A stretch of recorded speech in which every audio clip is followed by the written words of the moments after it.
Düş, Enver Hamid. Ahırkı yaprağımı töküldü. Başkalarıdek kızırıp, sargıyıp, seğinişdek qeyp yalangach ve tek turup, şahit bolumen kütüşlerinin qeyrişiga emdi.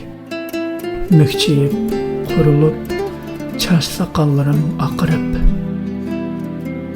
Arzulayman bir günü çüştekli yoklap kelişimni. Kesellerdek meni çırmap elişimni. Ruhimni larziga silip, tenimni qamal qilishimni. Meni o'tin qilib, vavuldab kuyishimni. 2016 yılı 11. ayda Ürümçide yazılgan.